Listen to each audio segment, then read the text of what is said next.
Welcome to Drinks Coach, and this is a banger, let me tell you. Thank you, Caroline, for getting in touch with us. Caroline Turner, who's doing a great job of doing PR for the bods at this particular wine merchant. And before we get all excited, because I'm going to get really excited, I'm really sorry, but I'm going to be flopping about like an excited spaniel puppy in a minute.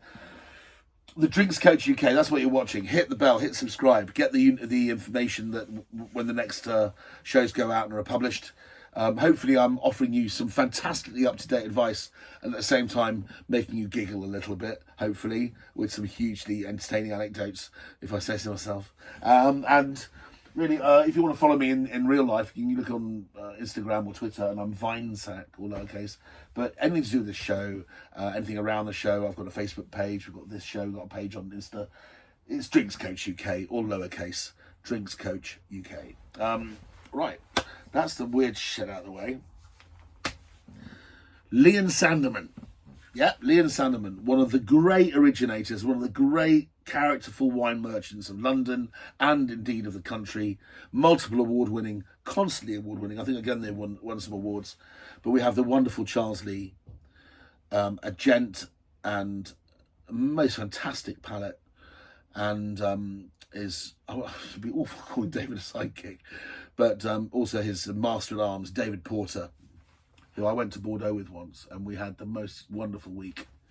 So Charles Lee obviously is Lee of Leon Sanderman. Patrick Sanderman of Leon Sanderman very sadly died in a tragic accident some years ago. We all, I imagine, miss him, not least Charles. And I just want to say that it's important that you remember people like Patrick, because he was a dazzling salesman and marketeer, and was full of life and very funny. I know, it's just that there were two fantastic guys, and Charles still is fantastic, and David and Caroline, they've got a fantastic team. They've got a great sales team in the stores. All you boys out there, you know who I am, especially the ones in Epple Road, who supplied me with these samples. So why Leon Sanderman rather than any other wine merchant? Look, it could have been Noel Young. It could have been, Hal at Cambridge Wine Merchants. There's lots of different wine merchants who I really, really respect, who do a stunning job and are specialists in different ways. But honestly, if it's my money and I'm not spending it at the Wine Society, it's Berry Brothers for real special, and anything else, it's Leon Sanderman. They're both conveniently local to me, about 2 miles away, but also they have such a creative and characterful list of wines. The guys there and gals are phenomenally well versed in the sort of village wines of Italy, of France. They do a specialist job. They've always done a great line in grower champagnes, so you can always find a champagne there under 40 quid, which is to die for. But if you want to go hardcore, grower champagnes like Le Mondier Bernier, they kind of put them on the map in this country, and these are names of the gods. You mentioned that to us. If you say Le Mondier Bernier to a sommelier, he goes, oh, it's all those things, right? And so he has wines, and he's shipped wines that over the years he's championed and have become super, super special. Domaine Chakra, Argentine, I think it's, Domaine Chakra. I can't remember which part of it. Is it Patagonian? I'm not sure. But Argentinian Pinot Noir producer selling wine at 50 quid. It's on every Michelin-starred restaurant because of the passion and the belief that Charles Lee has in his discoveries, really. What's really lovely about these wines today is that these wines are no compromise. Look, these aren't going to be for every day. These wines are expensive, okay? I think the cheapest wines here are between 20 and 30 pounds. They're between 20 and 40, which isn't expensive if you want to treat yourself once in a while. If you go to the pub and you're one of those girls in the background cackling, drinking Whispering Angel for 36 pounds in a Young's pub, well, then you can afford one of these on Christmas Day, can't you? Okay, so there we go.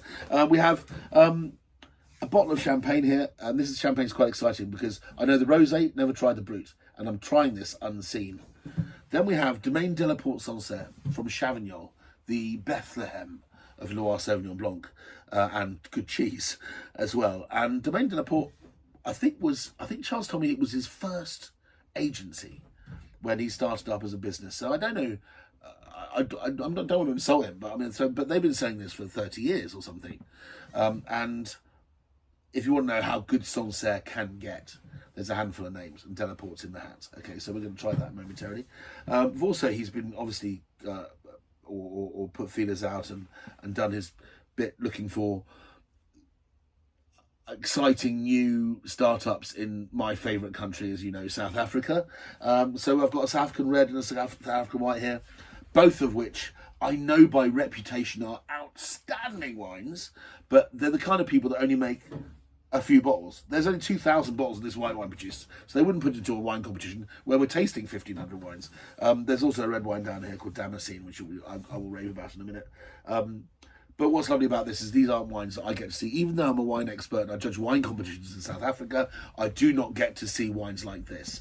This is going to be a treat to me today, and it's going to feel like Christmas, even though I don't get to drink it actually on Christmas. Okay, so we've got 3 whites and 4 reds. Classy stuff.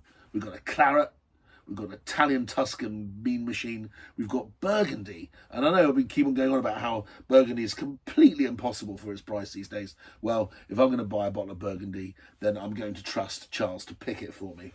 And there is one other, oh yeah, it's a South African red as well. So without further ado, we're a good 5 minutes in already, and we haven't even wet our lips yet. So let's start with the champagne, I think.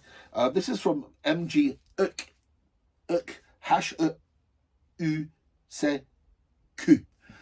H-E-U-C-Q. That sounds Belgian, if I'm right. Is that a Belgian surname?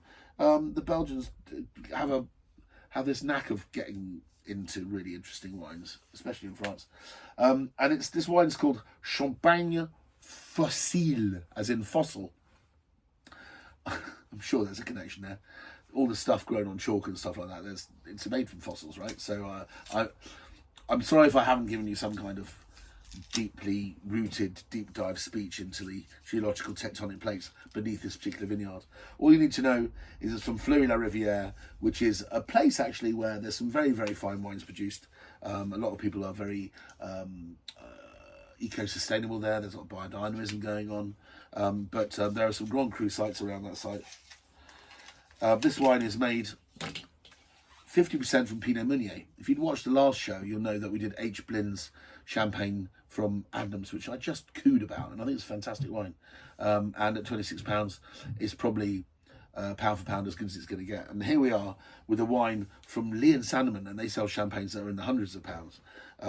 This is, I think, also sub £30. Certainly if you buy a case of 12, and this is one of your mixed case, then you're probably dancing around the same price as it was at Adams. So I'm guessing about £28 or so.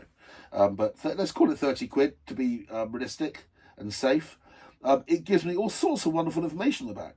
www.champagneheucq.fr. Cépage, grape varieties. Pinot Meunier, 50%. 30% Chardonnay, 20% Pinot Noir, and it's 70% made from the 2019 vintage, a warm vintage to be sure. That was 4 years old, so we know how old the wine actually is. And it's 30% made from different reserve wines going back to 2015. So some of this wine's over 8 years old. And it's got 7 grams per litre dosage, which tells me how sweet the wine is. Now, 7 grams won't make it sweet. 7 grams will make it nice and biscuity if it's ready to go. There we go. So I think that looks really funky. I think that's a good party bottle. Good. Look, a lot of people who watch this show always ask me for bargains, and some people are asking for saying, what wine's around £6?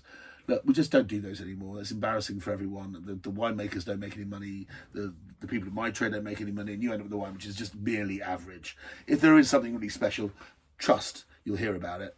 For example, that cheap Malbec from Sainsbury's about a week ago, which was only 7 quid. That's good. But if you want wine, if you want proper experiences where you sit there and everyone goes chat, you pour a glass and everyone goes silent and they go, because it's absorbing, then Lee & Sandeman's where you go shopping. Okay, right, so. Oh, wow. Okay, so this is 50% Pinot Meunier, or Meunier. The wine that we had from the Adams show just before this one was 80% Meunier. They both have that DNA of Meunier, obviously, because it's mostly that. But this wine is way more. Last one's for drinking. Right, the last one is, yay, Happy New Year, blah, blah, blah, blah. Okay. And in the best possible way. You'd want 3 or 4 bottles in the fridge. One's not going to be enough. This, sit down, maybe some very, very old Mimolette and some Parmesan on the last course, and you have a bonne bouche of champagne just to wake people up from their 4 red wine bottle coma at the end of a meal. This is the wine that will do it with. This is, as far as champagne can be at this price, a crossing countries and metaphors, a vino de meditazione. This is a meditation wine. This is a wine where I immediately smell it and go, oh, I could sit here and sniff it for a good minute and still smell new stuff. It's got a lovely smoky autolysis to it. Hint of bonfire. Wonderful smell of raw chestnut kernels. There's a kind of a tingling green kernely quality, which I really, really like in young champagne. It's just a sign the wine's just not hit its straps yet. It means this wine's going to be 10 times better if you hold on to it for a year, frankly.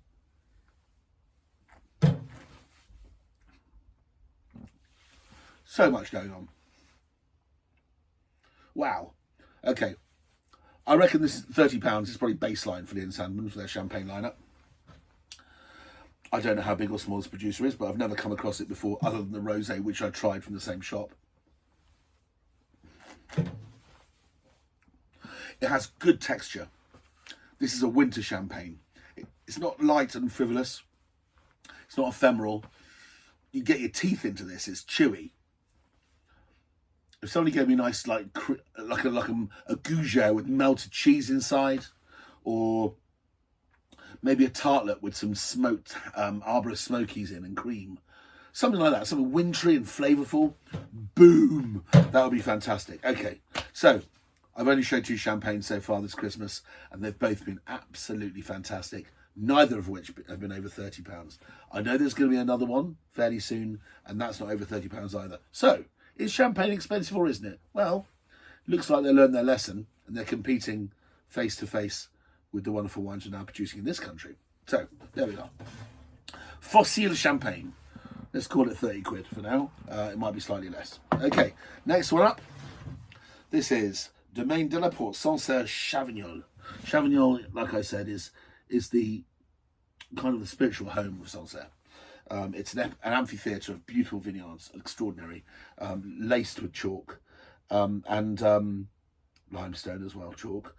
This wine, they made 45,974 bottles. So this is their cuvée, right? They've got single vineyard parcels which have got some very unusual soils. Because one of the things that makes Sancerre not merely the £5 wine it used to be, but actually now people have got a fascination and a passion for it, is there are dozens and dozens of different sub-soil types in Sancerre, and they all give a slightly different result. 2022, I think it's going to be a lovely vintage, ripe, warm, voluminous. It was going to be good for the customer and good for the growers as well, because they made lots of fruit and it has lots of ripeness to it, but also poison acidity. It's kind of a perfect kind of storm for Sancerre. Okay, so Sancerre, for those people who don't know, you've got France. It's right in the middle. If you go in the Loire, which comes in from, if you're watching the show here, comes from this side, it comes in from the Atlantic, and it goes to the dead centre of France. And then the Loire goes heads south up to its source, which is down about, I don't know, 150 miles south of the centre of France, and that's the Loire Valley. It starts there and goes out to sea. This is in the centre where that king happens, and it's always 100% Sauvignon Blanc. One of the reasons why Sancerre finally got its day, because I firmly believe that Sancerre effectively is better than Puy Fumé, although Puy Fumé has always been seen as the slightly posher brother or sister, which way you look at it. People were drinking Burgundy. Burgundy got expensive. Then there was inexpensive Burgundy going up in price from the Macon. In the Macon, there's a big site that makes really extraordinarily good sun-kissed Chardonnay that has the ability to age in a way that the other wines don't, which is called Puy Fuissé. And Puy Fuissé then started getting very expensive. And then a chap called Robin Yap realised there was a vineyard space in the middle of the Loire, not even in Burgundy, not called Puy Fuissé, but called Puy Fumé. And he thought, I'll sell this to the Americans, they won't know the difference. And correct, they didn't know the difference. And Puy Fuissé is an oak Chardonnay, and more often than not, Pouilly Fumé is an unoaked Sauvignon Blanc. So you couldn't have a more different wine. Well, things change, times change. Premium Pouilly Fumé, I think, is more expensive than Premium Pouilly Fumé, let's be honest, these days. And some of it is aged in wood, and it's very well looked after. But Sancerre is the sort of like sister town to Pouilly Fumé. So it was always the young, quaffable, precocious, juicy, delicious wine that you had with your snails and your goat's cheese and so forth. Well, its reputation not only has gone up, but wine made in Sancerre between the 80s and now are indistinguishable. I know that are have nothing to do with each other. They are really extraordinary wines now, and so you can buy inexpensive cheap Sancerre, but all you're doing is you're buying another Loire Sauvignon Blanc by another name. Here, this is true Sancerre. Sancerre has the texture of a wine that's grown in the soils, which are very expressive. What I love about this wine is it's not really hit its straps yet. It's still very, very quiet and cold on the nose. It's muted. It's like a pot's about to boil. And I can smell something which is very famous in the area, which is called pierre de fusil, or gun flint. When you set a matchlock rifle off, the flint hits the charge and it goes off, and you get the smell of cordite, which is obviously the gunpowder. That's all very, very arcane and very, very highfalutin as a description. But if you get two rocks and just bang them together and you make a spark, that smell that it creates, which is ionized ozone in the air, comes out of these wines. I don't know why. We don't know this, but we talk about Pouilly Fumé and Sancerre often having aromas of pierre de fusil or gun flint. Oh.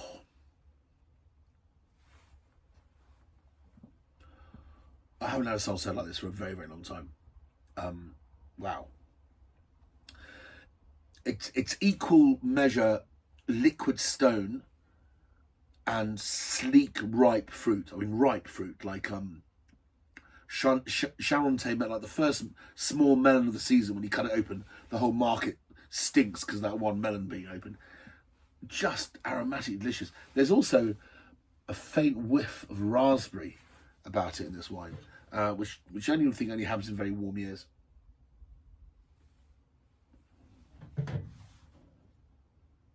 Wow. If somebody gave you a marble slab and you just went, with your tongue, I know that sounds revolting, you're getting the same sensation in the mouth as I'm getting from this. This speaks of a place. This is absolutely what the French are looking for in fine wine, which is un vin de terroir, a wine which speaks of a place. And that stony, cool, austere texture, allied with that kind of smoky gunflint thing, and that sort of like narrative undertow of fruit behind it. And then you have one of those lovely little 3-week-old crottin de Chavignons. It's like little turd-sized goat's cheeses, or Saint-Maur with a tube through it. That's just lunch. That's all you'd ever need. A little bit of sourdough on the side. There's a place in the city, in the town of Sancerre itself, which smokes hams over vine sticks. So if I got one of those, I used to sell them myself, which I don't do anymore. You get one of those, and you get a bit of goat's cheese, and you get a bit of bread, and you get some demi-sel butter, and you get a bottle of this. This is gastronomy at its finest. That's all I'm going to say. Because if you want the experience, you're going to have to pay for it. It's £31.50. Yes, £31.50 for a bottle of Sancerre. But aren't you just a little bit curious? The wine at £31.50 comes from Sancerre. You may have tried a £12.99 one from Aldi and gone, oh, I quite like that. I wonder what a £31.99 one tastes like. Anyway, if you buy it in a case of 12, then the price comes below £30. But I just want you to know that this is really OG, original gangster Sancerre shit, okay? And I think Charles Lee will be very proud that I like this wine, because, like I said, it was one of his first agencies, and they've looked after them ever since. And well, I don't know what to say about that wine.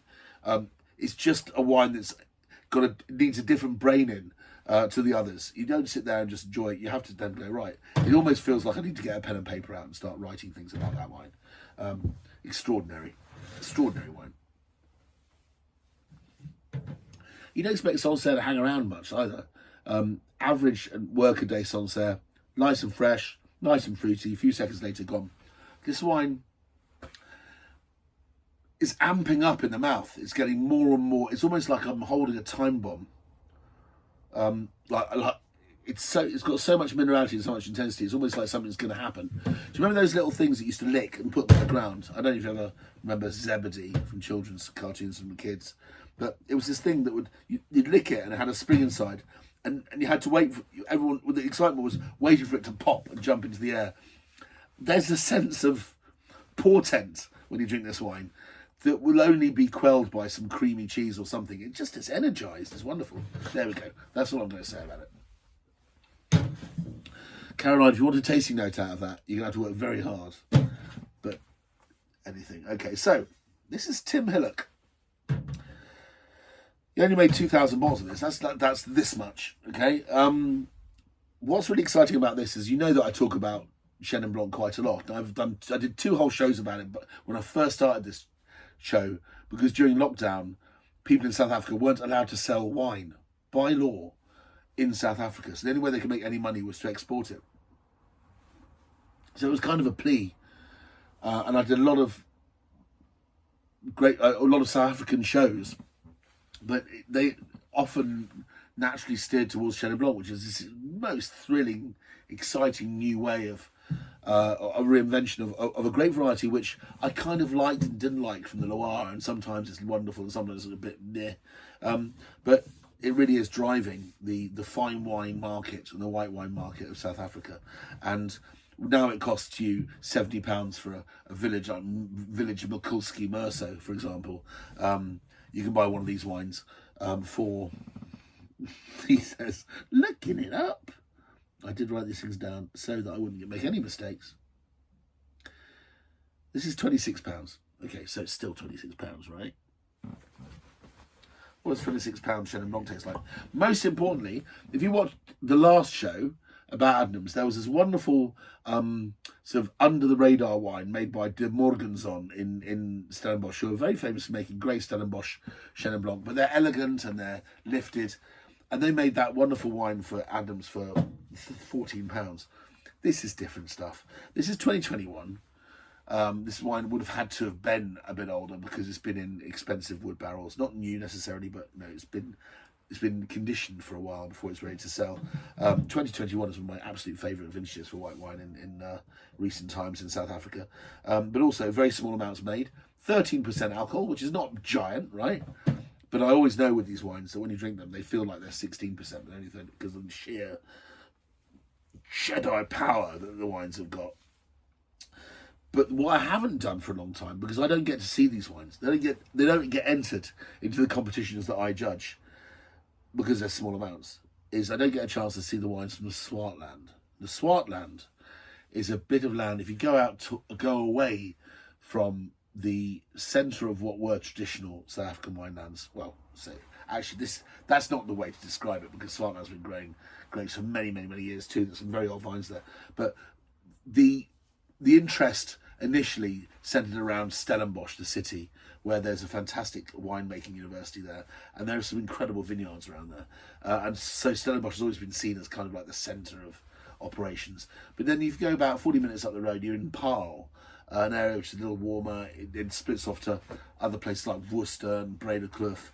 But if you go to Paarl, you go to the end of Paarl, you get to this land where I think somebody told me that the Swartland, technically, if you actually mapped it onto somewhere else, is the same size as Wales. Okay, so it's not a small place, but there are very, very keen bits. Babylonskloof is a very famous mountain which has both decomposed granite underneath, but also has lighter shale soils on top. You've got Riebeek of Castile, which is kind of like the winemaking merchant town of the area, and there's also vineyards there. And you know, they used to sell those wines for like £5 in the cooperatives, and we would just took them for granted. But those wines were amazing. But Swartland in general is where all the kind of gurus go. The guys that have no compunction, no problem with selling their wine for £70, although it's the first vintage, and people just go, oh, they have this like glow around their head. Ooh. And there are some winemakers like that in South Africa. And some of them deserve it. You know, look at Aben Sadi, Adi Bardenhorst, people along those lines. They are wizards in the winery, and in the vineyard, of course. Tim Hillock, I have not personally met. But if Charles has gone to the trouble of putting on his shelf at 26 quid, I bet it's good. So what does it give you? What does Swartland give you? Gosh, is that time already? This is going to be a long show. Okay, right.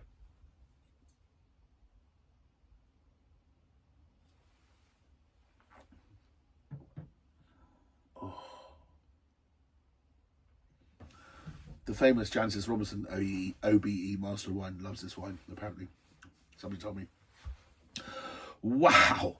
It's just an explosion of flavour in the mouth. These vines are probably very old. Or at least there's some enormous concentration coming from somewhere. What I love about it is it tastes like you've got the granite, you've got the striation, the tension, and the kind of tannin of one wine. You've got this amazing flood of ample breadth that you get from wine grown on lighter shale soils. And there are other soils there too, and it feels like it's all of those at once. So I imagine it's not a single cru. It feels, it really, in the most beautiful way, is clearly a wine that's an orchestra of other single plots put together and done with such talent. That wine is really incredible.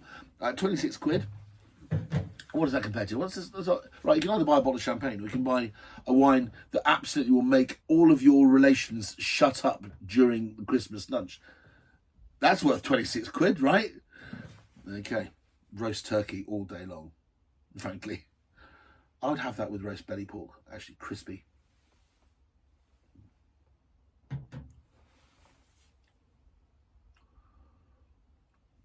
Baked spider crab or something. Oh, I'm getting really fussy. I can even almost feel the gout welling up in my feet saying that. Well, that's quite a long show. We've done 3 wines. I think I might call it here, actually. Because I think I've said some nice things, and these wines are so special, I don't really want to rush them, if that's okay with you.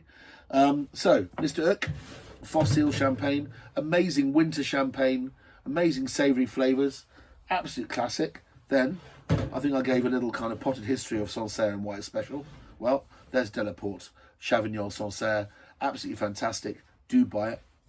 And then that wine is too good not to finish a show on. I do apologise. Okay, right, so it's half an hour, I did 3 wines. I've done less. But we're going to come straight back with the next show. The next show is going to be 3 red wines from Lee and Sanderman. I hope you don't mind. But I think that's the best way of doing things. Otherwise, I'm going to bore you to death. If this is one show and I show you 4 more red wines, you'll all switch off and go off and eat some cold baked beans or something. So anyway, see you very soon. I mean, tomorrow. Okay, yeah.